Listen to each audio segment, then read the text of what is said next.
26 जनवरी और 26 नवंबर ये दो बहुत क्रूशियल डेट्स हैं हमारे कॉन्स्टिट्यूशन के लिए। आज है रिपब्लिक डे, तो क्या आज मैं कॉन्स्टिट्यूशन डे भी कह सकता हूं? नहीं। तो आइए समझते हैं ये हमारा जो कॉन्स्टिट्यूशन है, जो बिगेस्ट कॉन्स्टिट्यूशन ऑफ वर्ल्ड है, जिसपे हमें प्राउड है, वो कैसे बना। तो सबसे पहले बात स्टार्ट करते हैं 1934 से। एमएन रॉय, जो कि कॉन्स्टिट्यूएंट असेंबली एक बहुत मेजर फैक्टर प्ले करने वाला था हमारे कॉन्स्टिट्यूशन के लिए, उसका आइडिया दिया।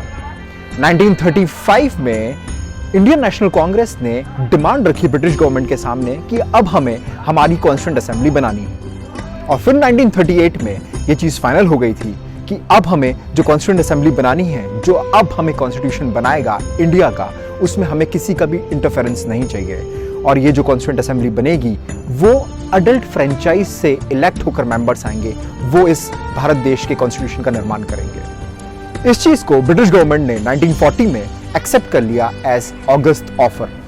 तो स्टार्ट होती है पहली कॉन्स्टिट्यूएंट असेंबली की मीटिंग, जो कि थी नवंबर 1946 में। उसमें बहुत सारी चीजें डिसाइड हुई कि कॉन्स्टिट्यूशन कैसे बनेगा, उसका फ्रेमवर्क कैसा रहेगा। उसके साथ में 3-4 इंपॉर्टेंट फैक्ट्स हैं जो आपको इंटरेस्टिंग होंगे और नोट डाउन कर लेने चाहिए। पहला, नेशनल फ्लैग डे, जो हमने अडॉप्ट किया था, वो हमने कॉन्स्टिट्यूएंट असेंबली के डिसीजन के बाद अडॉप्ट किया था 22 जुलाई 1947 को ही। 24 जनवरी 1950 को 3 क्रूशियल चीजें और हुई। पहला, हमने हमारा नेशनल एंथम को अडॉप्ट किया। 24 जनवरी को ही हमने हमारा नेशनल सॉन्ग अडॉप्ट किया। और 24 जनवरी 1950 को ही हमने हमारा भारत का पहला प्रेसिडेंट डॉक्टर राजेंद्र प्रसाद को इलेक्ट करा। ये सब चीजें थी कॉन्स्टिट्यूएंट असेंबली की ही। पर कॉन्स्टिट्यूएंट असेंबली का मेन काम था कमिटीज के लिए। 8 मेजर कमिटीज और 15 माइनर कमिटीज बनाई गई, जो कि कॉन्स्टिट्यूशन का फ्रेमवर्क डिसाइड करने वाली थी। उन 8 मेजर कमिटीज में एक सबसे इंपॉर्टेंट जो कमिटी थी वो थी ड्राफ्टिंग कमिटी। और हम जानते हैं जो कॉन्स्टिट्यूशन, जिसको हम बोलते हैं फादर ऑफ कॉन्स्टिट्यूशन, जिन्होंने कॉन्स्टिट्यूशन का निर्माण किया, डॉक्टर बाबा साहब अम्बेडकर, वो ड्राफ्टिंग कमिटी के चेयरमैन थे। ऐसी 7 कमिटीज और थी मेजर में और 15 कमिटीज और थी माइनर में। कमिटीज ने फंडामेंटल राइट्स को स्टडी किया। इन कमिटीज ने देखा कि कैसे हम लिंग्विस्टिक के आधार पर चीज़ों को कॉन्स्टिट्यूशन में डाल सकते हैं। तो डिफरेंट कमिटीज के जो हेड्स थे, उन्होंने प्रपोजल सबमिट किया बाबा साहब अम्बेडकर को। अब मैं आपको बताता हूं कॉन्स्टिट्यूशन में हमने कौन कौन सी कंट्रीज से क्या क्या लिया है। 5, 7, 8 कंट्रीज ऐसी हैं जो कि इंपॉर्टेंट है, जो आपको समझने आनी चाहिए। सबसे पहले तो हमने गवर्नमेंट ऑफ इंडिया एक्ट जो था 1935, उससे हमने ऑफिस ऑफ गवर्नर का सिस्टम कैसा रहेगा वो हमने लिया।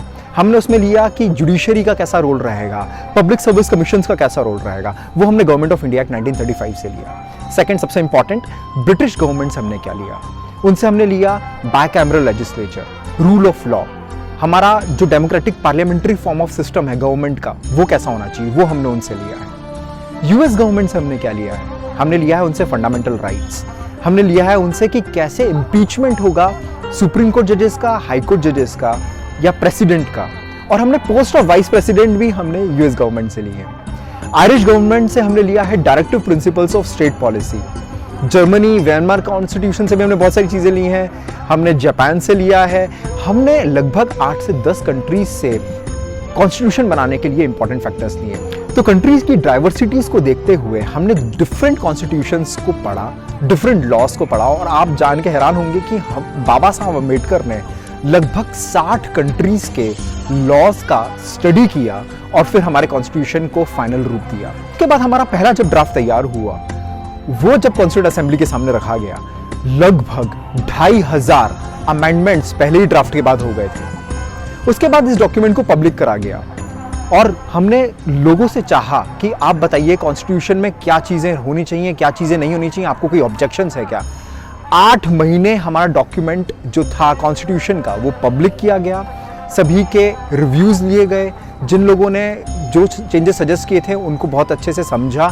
कॉन्स्टिट्यूएंट असेंबली सेकेंड ड्राफ्ट पे पहुंची और फाइनली हमारा third draft, final draft ready हुआ।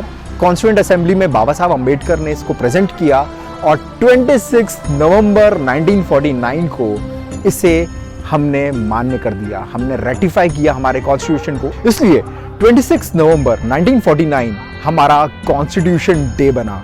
और जब कॉन्स्टिट्यूशन बना उस टाइम पे हमारे यहाँ पर 395 आर्टिकल्स 8 स्केड्यूल्स में थे। जो कि अब अमेंड होते होते it is around 470 articles in 12 schedules. एक इंटरेस्टिंग फैक्ट, हमारा इंडिया का कॉन्स्टिट्यूशन सब लोग बोलते हैं रिटन है या प्रिंटेड है। आपको मैं बता दूं, प्रेम बिहारी नारायण रायजादा जी ने अपनी ब्यूटीफुल कैलीग्राफी हैंडराइटिंग में इटैलिक फ्लो स्टाइल में इंग्लिश और हिंदी दोनों में कॉन्स्टिट्यूशन को लिखा था। और इंडिया का जो कॉन्स्टिट्यूशन है that is the bulkiest constitution of the world. आप सोच सकते हैं वो लिखा होगा उन्होंने कैलीग्राफी हैंडराइटिंग। अब बहुत सारी इंटरेस्टिंग फैक्ट्स मैं आपको बताता हूं। कॉन्स्टिट्यूशन को बनने में 2 साल 11 महीने और 18 दिन लगे हैं और इसमें कुल खर्चा जो आया था that was 6.4 million, that is around 64 lakh rupees. And heart and soul of Indian constitution is article 32, क्योंकि ये सिटीजन को राइट देता है कि जब भी उसके फंडामेंटल राइट्स इन्फ्रिंज होंगे, वायलेट होंगे, तो वो अपने राइट्स को अपहेल्ड कर पाए और सुप्रीम कोर्ट में एप्लीकेशन और केस फाइल कर पाए। So that is all about constitution, that is all about Republic day. जो स्वरूप हमारे फाउंडिंग मेंबर्स ने, कॉन्स्टिट्यूएंट असेंबली ने, कॉन्स्टिट्यूशन मेकर्स ने इंडिया के लिए सोचा था, एक गणतंत्र का सपना था, वो हमें पूरा करना है। हमें हमारे राइट्स, हमारी ड्यूटीज हमें समझनी है। हमें कॉन्स्टिट्यूशन क्या है वो जानना है, ये रिपब्लिक क्या है, डेमोक्रेसी क्या है, हमें किसको वोट देना है, क्या हमारी ड्यूटीज बनती हैं। ये सपना जो विविधताओं का था, डाइवर्सिटी का था, वो कैसे एकजुटता में रहे, कैसे हम लोग यूनिटी में रहें, ये है भारत, ये है इंडिया। इस रिपब्लिक डे, इस 75th एनिवर्सरी पे मैं आप सब लोगों से एक रिक्वेस्ट करता हूँ कि इस रिपब्लिक डे को बहुत अच्छे से मनाएं और इस गणतंत्र का जोश, गणतंत्र का सपना साकार करें और अपनी ड्यूटीज को निभाएं और देश को आगे बढ़ाएं। Thank you so much. Happy Republic day. संविधान दिवस की बहुत बहुत शुभकामनाएं।